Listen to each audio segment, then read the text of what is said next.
Yang pertama, ya jangan bangun opini yang tidak punya.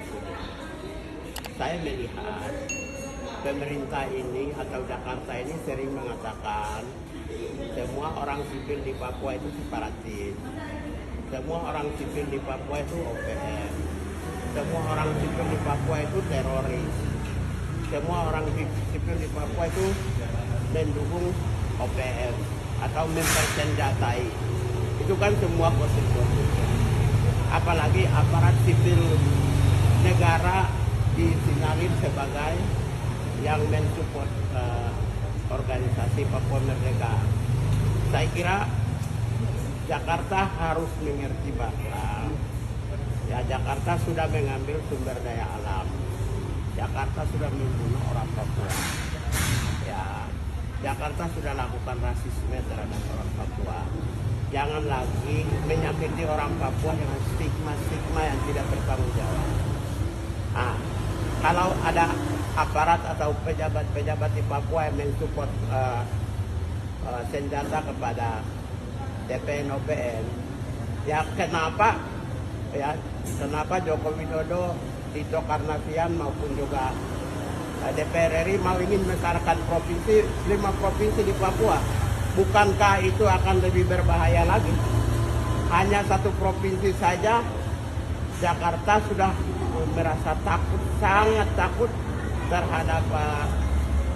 terhadap ASN yang ada di Papua.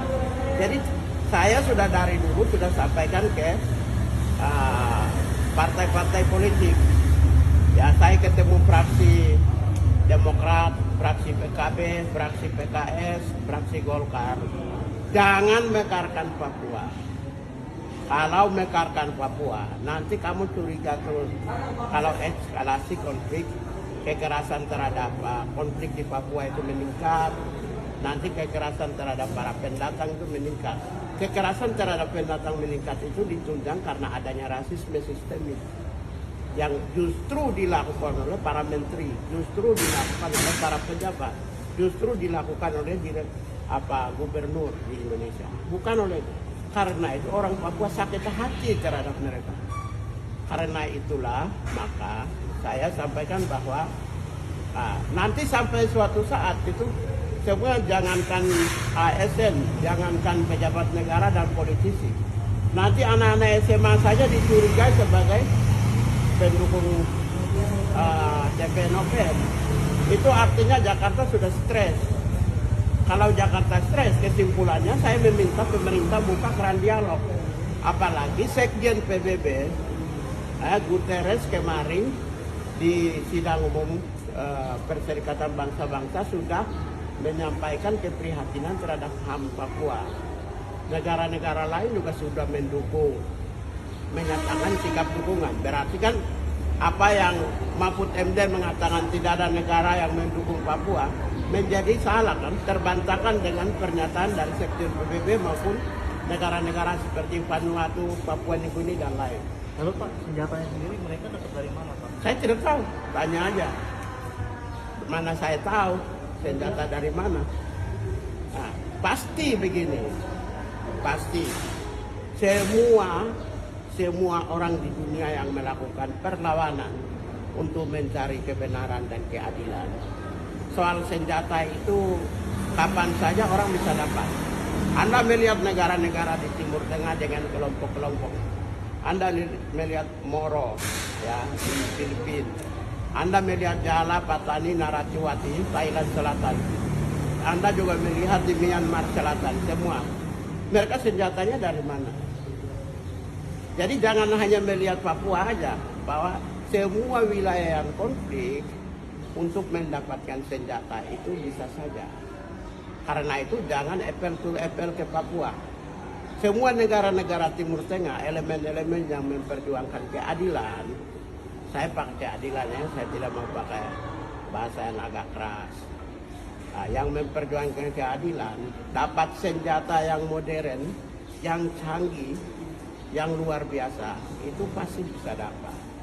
Apalagi Papua, dengan sumber daya yang begitu besar. Jadi jangan semata-mata menuduh aparat sipil negara. Aparat sipil negara gajinya berapa sih? 20 juta, 30 juta, itu pun belum tentu sebulan habis. Belum tentu dapat sebulan.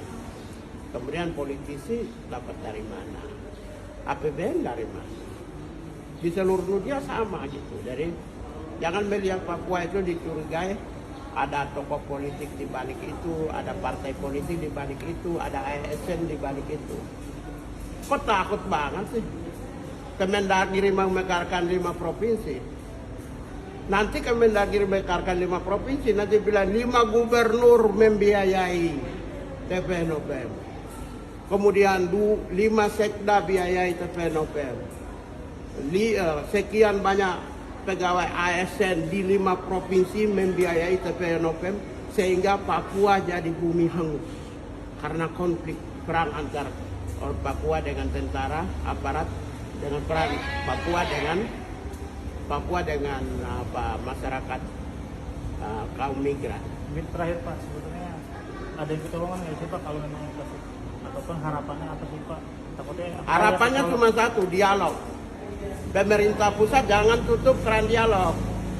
Karena kalau tidak dialog, saya khawatirkan orang-orang sipil yang biasa, seperti kemarin rumah sakit ya Mantri, ya kita tidak tahu siapa pelakunya di Mantri itu. Tapi kalau warga-warga sipil yang mengadu nasib di Papua itu kasihan.